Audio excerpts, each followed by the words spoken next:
మన ప్రభువును రక్షకుడైనటువంటి యేసుక్రీస్తు వారి నామములందరికీ వందనాలు. ప్రియులారా, యేసు ప్రభువారు కొండ మీద చేసిన ప్రసంగమును ధ్యానించుకుంటున్నాం. కొండ మీద ప్రసంగమైనటువంటి మొట్టమొదటి మాట, ఆత్మీయమై దీనులైన వారు ధన్యులు, పరలోక రాజ్యము వారిదని తెలియజేశారు. మత్తయి సువార్త 5వ అధ్యాయం 4వ వచనం చదువుకుందాం. దుఃఖపడువారు ధన్యులు, వారు ఓదార్చబడుదురు. చూడండి ప్రియమైన దేవుని బిడ్డలారా, దుఃఖము అంటే ఏంటి? వేదన, బాధ, కన్నీరు కారుస్తాం. దుఃఖము అనేక రకాలుగా ఉంటుంది. దుఃఖాన్ని వర్ణించలేము.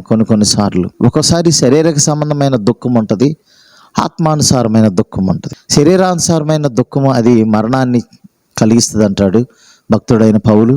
అదేవిధంగా ఆత్మానుసారమైన దుఃఖము నీతియు సమాధానమని అని అంటాడు. దైవచిత్తానుసారమైన దుఃఖం అని అంటాడు. కాబట్టి ప్రియమైన దేవుని బిడ్డలారా, మనం గమనించినట్లయితే పాపాత్మురాలైన స్త్రీ యేసుప్రభువు వారి దగ్గరకు వచ్చి తను దుఃఖపడుతుంది, తను చేసిన పాపం నిమిత్తము.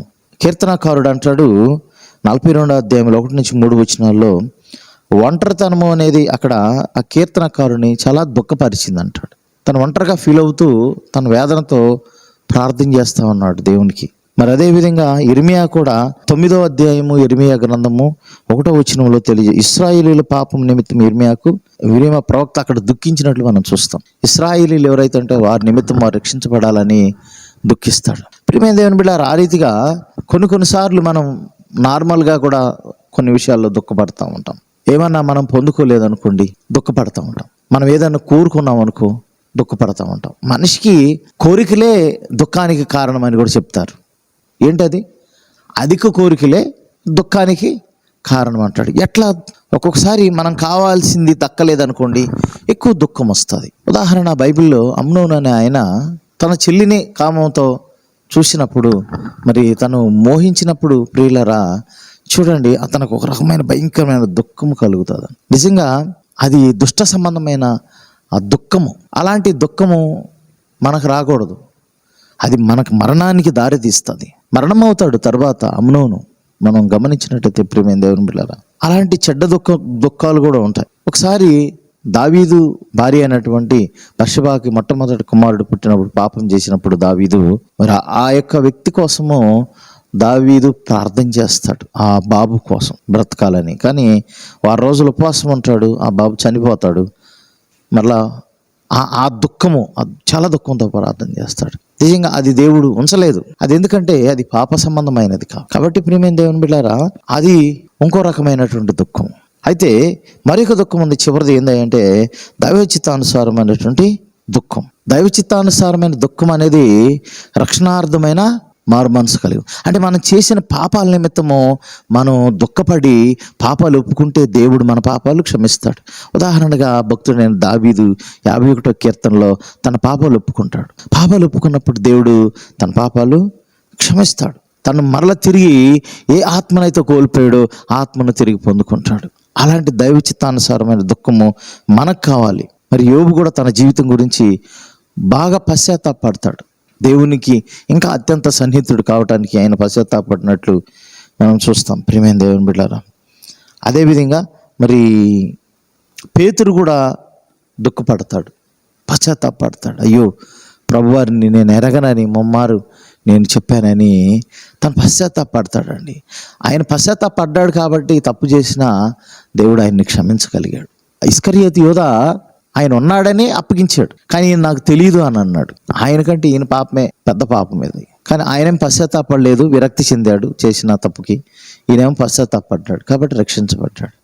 కాబట్టి అలాంటి దుఃఖం, దైవచిత్తానుసారమైన దుఃఖం ఉంటే ఖచ్చితంగా అది మనకెంతో ఆశ్చర్యకరంగా ఉంటుంది. కాబట్టి ప్రియమైన దేవుని బిడ్డలారా, మనం ఏదైనా ఇంకా దేవుని దృష్టికి అయోగ్యంగా బ్రతుకుతున్నామేమో, ఇంకా దేవుని దృష్టికి అయోగ్యంగా ఏదైనా తప్పు చేస్తున్నామేమో అని దాని విషయంలో మారు మనసు పొంది ఎప్పటికప్పుడు అలాంటి దుఃఖం కలిగి ఉండాలి. కానీ నశించిపోయే ఆత్మల కోసం దుఃఖపడాలి, నశించిపోయే వారి కోసం కన్నీరు కార్వాలి. ఎందుకంటే దేవుడు కన్నీరుని దేవుడు అక్కడ మరి లెక్కిస్తాడని బైబిల్ తెలియజేస్తుంది. ప్రకటన గ్రంథంలో అంటాడు. ప్రియమైన దేవుని బిడ్డలారా, ఆ కన్నీటి ప్రార్థన దేవుడు ఆలకిస్తాడు. ప్రభువారు కూడా ఈ లోకంలో ఉన్నప్పుడు ఆయన మహారోదనముతోనూ కన్నీళ్లతోనూ విజ్ఞాపనలు, యాచనలు, ప్రార్థనలు చేశాడని హెబ్రీయులకు రాసిన పత్రికలో తెలియజేస్తా ఉంది. కాబట్టి ఆయన దైవచిత్తానుసారమైన దుఃఖము కలిగి ఉన్నాడు. చనిపోయిన లాజరు దగ్గరికి వెళ్ళి కన్నీరు కార్చాడు. కాబట్టి అలాంటి దుఃఖము కావాలి. అలాంటి దుఃఖము మనకు కలిగి ఉంటే దేవుని నిమిత్తము ప్రజలు నశించిపోతున్నారని వారి గురించి ప్రార్థన చేసే నిమిత్తము అలాంటి దుఃఖము కలిగి ఉంటే మన నిమిత్తం మనం కూడా దుఃఖము కలిగి ఉండి మన పాపాలు ఒప్పుకుంటే దేవుడు క్షమించి పరిశుద్ధపరిచి ఆయన నిత్య రాజ్యంలో ఉన్నతమైన స్థానాన్ని, మనకు దుఃఖానికి సంబంధించిన ఆ ప్రతిఫలం కూడా దేవుడు ఇస్తాడు. కాబట్టి అలాంటి దుఃఖం మనకు కావాలి. దైవచిత్తానుసారమైన దుఃఖం మనం కలిగి ఉన్నాం. దేవుడు ఈ పరిశుద్ధ వాక్యం దీవించిన గాక. ఆమెను ప్రార్థన చేసుకుందాం.